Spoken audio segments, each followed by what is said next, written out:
আমি বলি যে আল্লাহ আমাকে বলেছেন মাহদি, তুমি আমার মাহদি। আমি আল্লাহর নূর দেখতে পেয়েছি তাহাজ্জুদের নামাজের পর, ফজর নামাজের আগে। এমন অবস্থায় আমি আল্লাহর নাম দেখলাম ওই নূরে এবং জানতে চাইলাম যে আল্লাহ মাহদি কে। তখন তিনি আমাকে বললেন, তুমি আমার মাহদি। বাংলাদেশের একজন মাদ্রাসার শিক্ষক নিজেকে ইমাম মাহাদি দাবি করেছে, তো আমরা কি তাকে বিশ্বাস করব?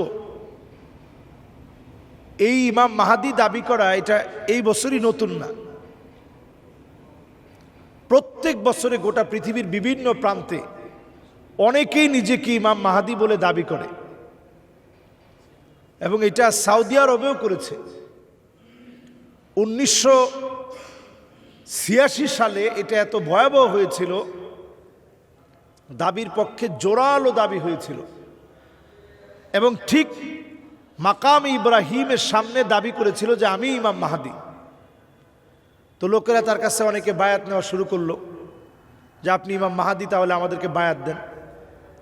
এবং বিশ্বের প্রেক্ষাপটটা এত ভয়াবহ হয়ে গিয়েছিল, সেই সময়ে মানুষ হুমড়ি খেয়ে পড়েছিল তার দিকে বায়াত নেওয়ার জন্য। সবাই তার কাছ থেকে নসিহত শুনতেছে, সবাই পাগলপাড়া হয়ে গেছে। সেই সময়ে যেহেতু বাইতুল্লাহর হুদুদ সীমানা, এই পুরো জায়গাটা নিরাপত্তার চাদরে বেষ্টিত, তাকে অনেক কষ্ট করে গরম পানি টানি দিয়ে কোনো রকম বাহিরে নিয়ে গিয়ে ওইখান থেকে তারপরে তাকে সর্বপ্রথম ওইখান থেকে তখন আঘাত করা হয়। গুলি যখন চালানো হয় সে মাটির মধ্যে লুটিয়ে পড়ে এবং তখনই বলা হয় যে ইমাম মাহাদি যিনি হবে তিনি তো মাটির মধ্যে লুটিয়ে পড়বে না। এইভাবে ভুয়া ইমাম মাহাদি দাবিদার ওই ব্যক্তি সৌদি আরবে শেষ হয়ে গেল।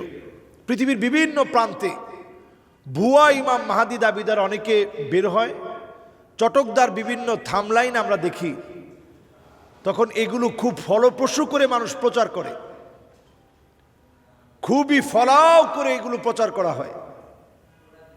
আমাদের বাংলাদেশে যিনি, আমি তার বক্তব্যটা গত রাত্রে দেখেছি, তিনি একটা মাদ্রাসার গণিত শিক্ষক এবং সে নিজেও এই আলোচনাগুলো শুনে হোক অথবা পড়ে হোক সে জেনেছে যে যিনি ইমাম মাহাদি হবে ওনার নাম হবে মুহাম্মদ, তার আব্বার নাম হবে আব্দুল্লাহ। এই জন্য সে নিজেও বলতেছে যে না, ঠিক আছে, আমি আল্লাহকে জিজ্ঞাসা করছি যে আল্লাহ ওনার নাম তো হবে মোহাম্মদ, তার বাবার নাম হবে আব্দুল্লাহ, তাহলে আমি ইমাম মাহাদি কেমনে? তো আল্লাহ রাব্বুল আলামিন বলতেছে, তোমার নামটা আমি গোপন রেখেছি, কারণ তোমার নাম যদি মোহাম্মদ হতো, তোমার আব্বার নাম যদি আব্দুল্লাহ হতো, তাহলে সারা পৃথিবী তোমার উপরে জুলুম করত। এই জন্য তোমার নামটা আমি গোপন রেখেছি। চিন্তা করেন কি ভয়াবহ ষড়যন্ত্র। আবার এমনও হতে পারে লোকটা মানসিকভাবে অসুস্থ, এটা হইতেই পারে।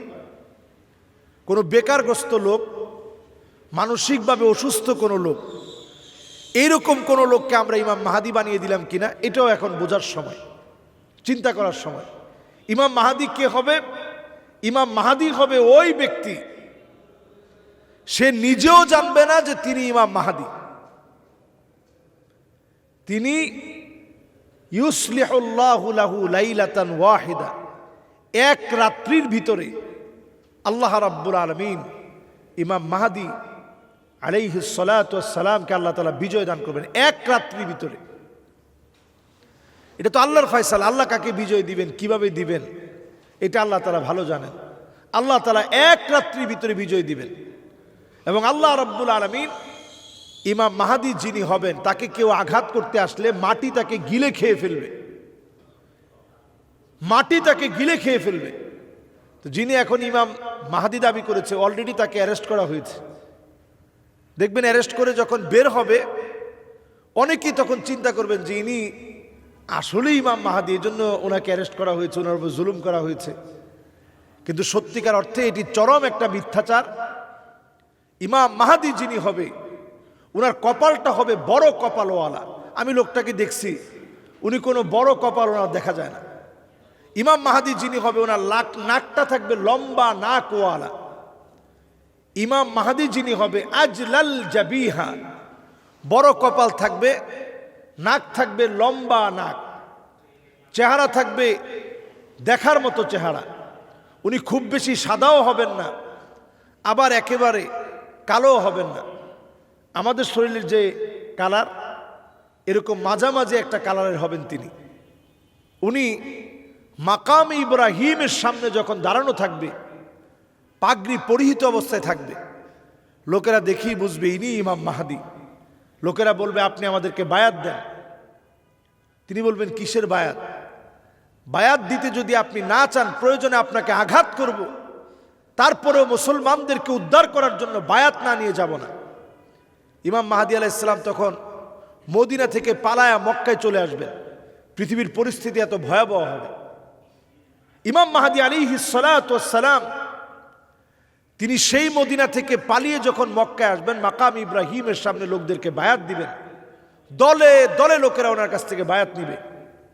এরপরে এক রাত্রির ভিতরে পৃথিবীর ক্ষমতা আল্লাহ পাক ইমাম মাহাদি আলাইহিস সালামকে দান করবেন। সুবহানাল্লাহ বিহামদি।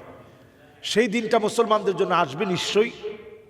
তবে ওই দিনের অপেক্ষায় থেকে কিছুদিন পরে পরে যারা মিথ্যা ইমাম মাহাদি দাবি করে, এরা হচ্ছে দাজ্জালের অনুসারী।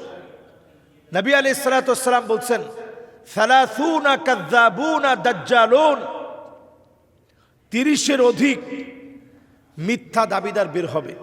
এগুলো সব দাজ্জালের অনুসারী।